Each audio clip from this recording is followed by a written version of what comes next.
So I watched the first act of Arcane, and sit your belts, cause we are in for a ride. Right now is the moment to tell you that this will have spoilers for Arcane, so if you haven't watched it, this is your moment to hit like, subscribe anyways, and then leave. This video will be a little different from what I've done before, because I will be talking about my thoughts, things I find interesting, symbolism, and little Easter eggs. With nothing else to add, here is what Arcane 2 brings to the table. In the opening, Vi erases her tattoo, symbolizing she's moving on from who she was in the past and going forward with her life forgetting her sister. Echo's appearances reference time. If you know, you know. Victor has a mask on his hands, normally used to hide the face of the person wearing them. In this case, the only thing Victor has left human is his face. Ambessa is seen with a black rose. This will later be revealed to have the connection with this organization. She looks confident and relaxed, even though we know she's not. We then see Mel being divided by a line and getting uncomfortable, referencing Mel's abduction and probably the how she's going to have to make a decision in the future between Piltover and Son, or maybe Piltover Son and Noxus.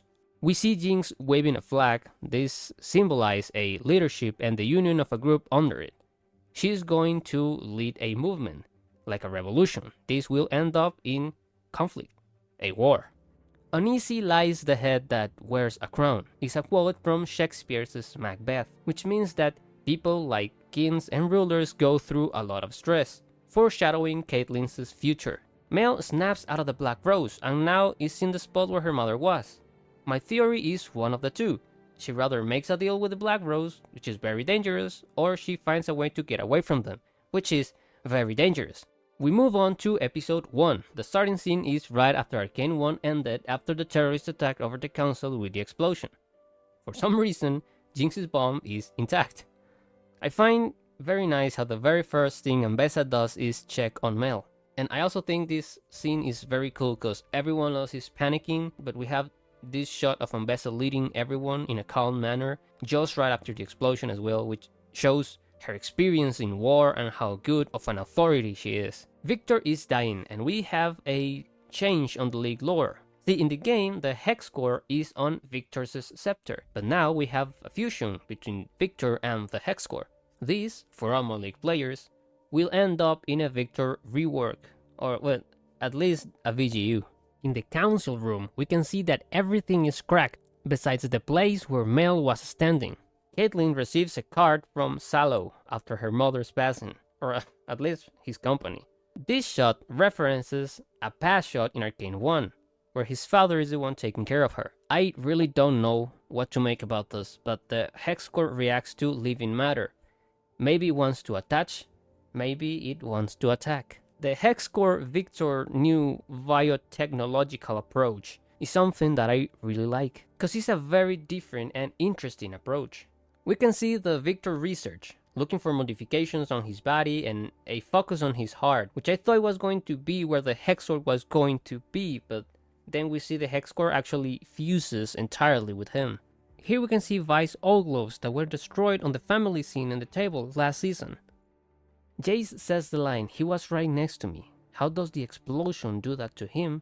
And I just, well, if we go to the very last scene of Arcane 1, we see Mel's clothes shine in a very bright gold. This is clearly what saves them. Now, how and why this saved Jace and Mel only, I don't know. I don't think Mel is hiding something. Maybe she has a power she doesn't know, or maybe Sonia's hourglass. Chosen of the Wolf. We know she's probably gonna throw hands later on, so maybe. Jace was to Mel just a tool to get what she wanted, but with the time, she has developed actual feelings for him and cares about him. This scene has a purple petal turning black rose, because Kate is already involved in this. She doesn't know, but even before accepting Ambessa's proposal, she is already involved. This scene makes reference to one in the past where Kate had a simpler life and she was hunting. Here we can see how much things have changed. Okay, hold on a second. A thing about me is that I am really into fashion and clothes, and can we just appreciate Jace's drape for a second? This is such a cool outfit. Something else really quick is that I really like Kate's teeth, because they are imperfect and she looks more realistic that way. In the scene when Vi and Loris are drinking, we can see a bottle that it looks like it comes from Shurima. Protect Maddie Nolan at all costs. We see Jarvan IV banners on the street of Piltover. For those who don't know who Jarvan is, he is the supposed to be king of Demacia, a kingdom in Runeterra, the world where Piltover is from. On these shots we can see the Enforcers' uniforms, and there is a future where these are in the game for characters to use. Not to mention, these are just some of the very varied armors the Enforcers have. As you can see, this guy has a different uniform and it's the same Maddie and Steph are using. He's pretending to be a junior officer, and that's probably why no one really cared for not knowing who he was. And it also looks like they were assigned to be very close to the podium, another reason why he got in so easily. We have a new location, the Memorial Plaza for the deceased council members. Vi's approach to when she suspects something wrong is happening is terrible. Starting a fight with the police is not the way to help right now, Violet. We see the first glances of Chemtech being used as chem weapons. This weapon resembles another League item called Chempunk Chainsword. We see the attackers using another League item called Turbo Chemtank. These can perfectly be enemies in the MMO. And talking about the MMO, this guy can totally be a boss. Also, I don't know how strong Vi is, but she pulls out a valve door thingy with her bare hands. MMO party! In this scene, Kate keeps shooting exactly the same spot over and over again.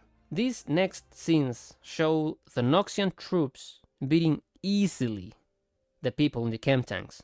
Now, I want you to put your mind into this. Everyone fighting them had a hard time beating one. The Noxian troops beat all of them in minutes. Kate was shooting them, barely doing any damage. A Noxian spear not only pierced them, they send them flying across the place until they hit a wall. Arm throwed. Just so you guys get a hold of how strong the Noxian army is. Kate calls Zonites animals, showing how she's clearly dehumanizing them, but also does this while showing her teeth like one of them. She also does this while talking to a Zonite, just like Jace did with Victor in the past. When Vi says, the hole gets smaller, but you will never feel it, she's speaking from experience. Anbessa and Vi exchange glances here, and this is probably hinting at the fact that in the future, these two will fight. On Cassandra's frames, we can assume she comes from Ionia, which is another region in Runeterra. The background not only presents heavy resemblance to this place, but also the facial features of the Kiramans are very Ionian. On the frames, we see the story of Cassandra and how she became who she was. From her early life living in Ionia to coming to Piltover, where she developed a system to help the Zonites to breathe, to her life in the present. The frames also evolved with her. As hunters, they obviously have trophies of their hunts. We can see a red raptor head on the wall. The map of the world we see in the globe is different from what the actual map is. The Grey is often represented as a monster. I don't think it's an actual monster, it's just how people see the Grey. But Riot has made sure to represent the Grey every time we see it as a monster. Another thing is, why would the Kiraman database have the Grey represented as a monster as well? So, there's a chance it actually is a monster. The next montage is very important. We have a shot of the monster's eyes on Kate's eyes, obviously showing that she thinks that the only way is becoming the monster. Jace breaks the promise he did to Victor about not using Hextech anymore. He makes the decision to do it again because he feels it's the only way. Vi accepts Kate's offer and joins the Enforcers because she believes it's the only way to stop Jinx. All three characters feel the need to become something they don't like. Vi joining the Enforcers was very controversial, and it's funny because everyone who knows about League lore knew this was going to happen, since Vi's title in the game is literally Vi the Piltover Enforcer. Full party for the MMO.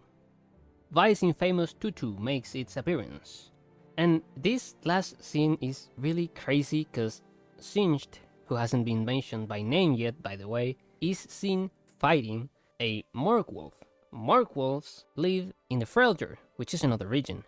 But the thing is, Freljord is like a month away from Piltover. So, I don't know. Moving on to episode 2, the scene with the Chem Barons and the song is one of my favorites. We see different shots from the remaining Chem Barons and their respective enterprises. The Hush Company, led by Cross, which connects the Undercity via a vast network of informants throughout the city. The Scrap Hackers, run by Smitch, who provides body augments to any willing to pay the price, both physically and monetarily. And the Vix, which is under Margot. This one provides discreet services to the Undercity. They offer connection and companionship for any and all lonely souls. Now I think it's nice to add the remaining 3. One is the Slickjaws, which leader was Finn.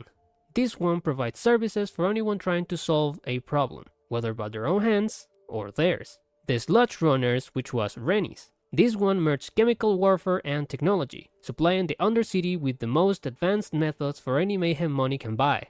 And last but not least, the Children of Sun, led by Silco himself. This one ran the Undercity. Shimmer controls the lanes, and they controlled the Shimmer. They were everywhere and at all moments. Timo? Nah. People fear Jinx, even gang members. They changed Jinx's poster, thankfully.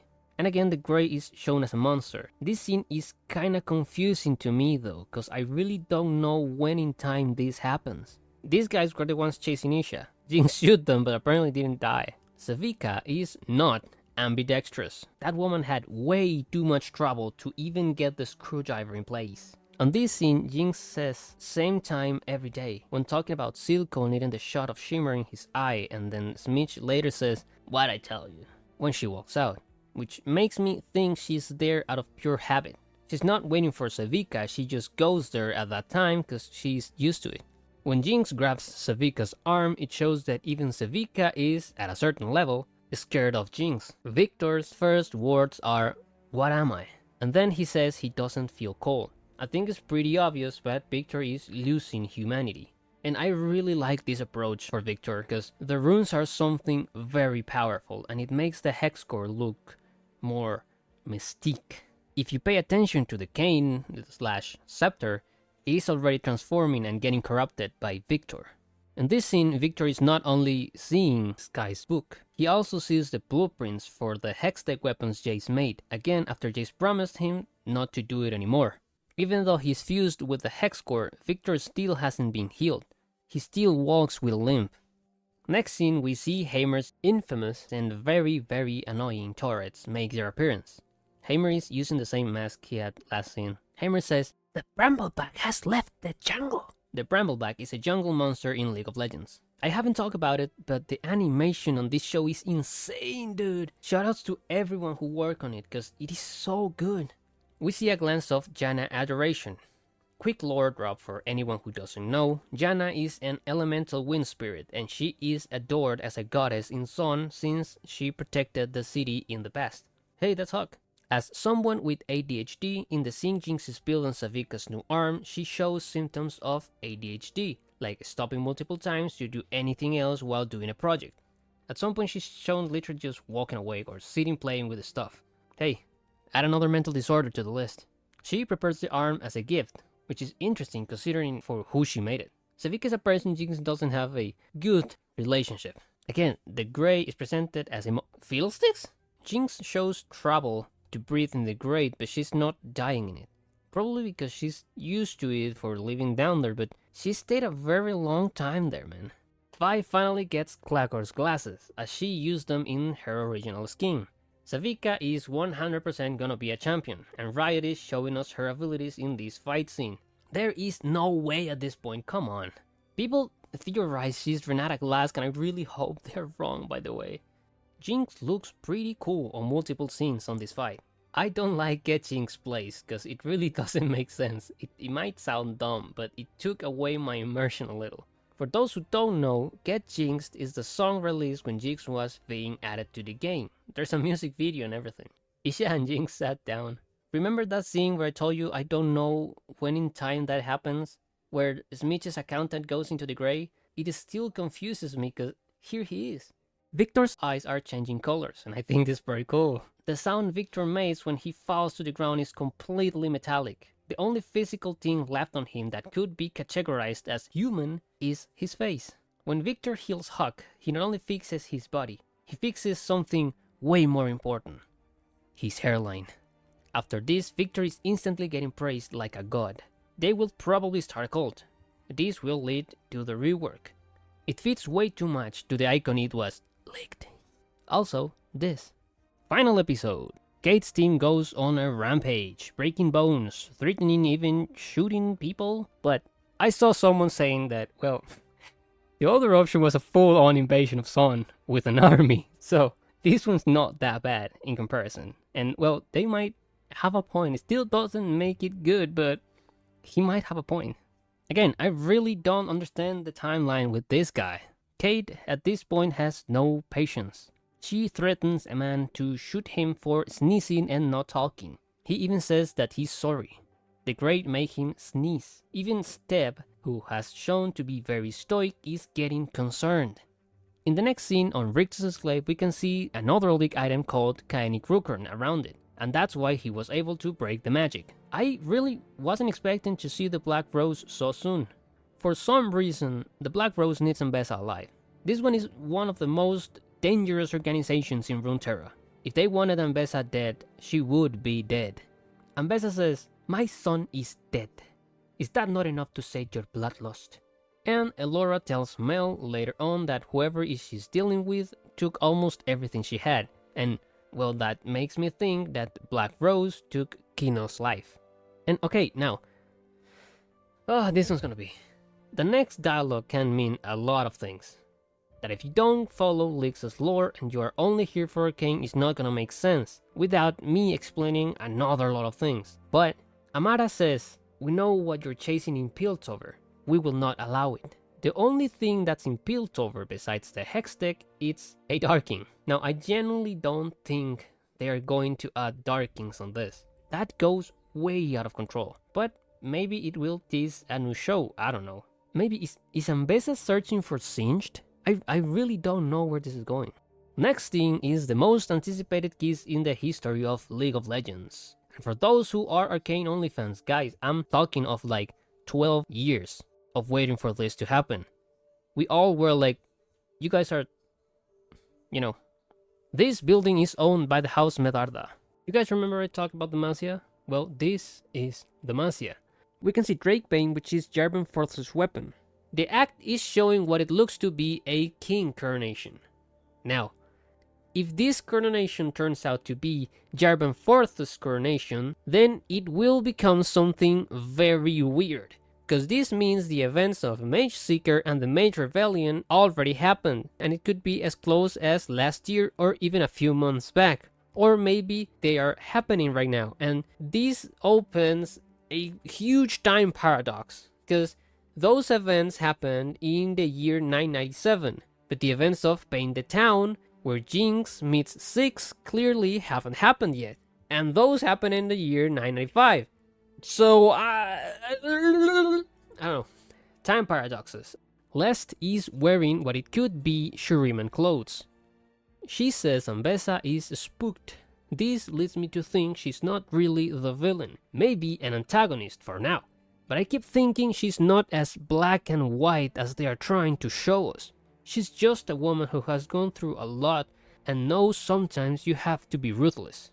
A little Easter egg is that this spanner Heimer has on his hand is the same one he has on his original skin in the game. Mel's headquarters has a mural with war. Elora says whomever he crossed knows how to cover their tracks, talking about Kino. And yes, again, one of the most dangerous and secretive organizations in Runeterra. This also almost confirms to me that the Black Rose killed him. Jinx talks about what I already told you about Janna, and we see more signs of Janna adoration in like the Dork sculpture. Kate sees a purple petal when she's about to shoot Jinx, just like she did on her vision right before Jace went to check how she was. She's definitely talking about holding hands here. In this fight, Jinx finally uses all her League of Legends weapons: Pow Pow, Fishbone, the Chompers, and Sapper. Jinx's facial expressions on this fight are art, man. I don't know what it is, but I really love the animation of her getting angry here. Jace sees again the memory of the Rune Mage, and I think this is a good point to say for those who don't know this, guys, the runes are very powerful. They were literally used to shape the entire world. We're talking like godlike powers, so you should be concerned about what is happening on these scenes. I really like how Jinx fights without her weapons. She has no technique like Vi does, so she just attacks however she can, and she's not attacking dumbly. It's just like a rabid raccoon. something really bad is gonna happen to Isha, and I think she's gonna be the trigger of something, sadly. Kate is willing to shoot a child. This shot references another shot from the first season where you can see the friends hanging around. This is Sindelo's Incognium Runeterra, located in the Incognia Plaza in the south of Piltover. This is an artifact made by Valentina Sindelo, who claimed the device can find anyone anywhere in the world. Here, Vi is crying because Caitlyn hurts her, not physically, but emotionally, mentally, and abandons her, making everything Vi has gone through to finally come out. She lost her family, her father figure, her friends, and her sister. Kate was the only thing she had, and she just left. She has hit rock bottom.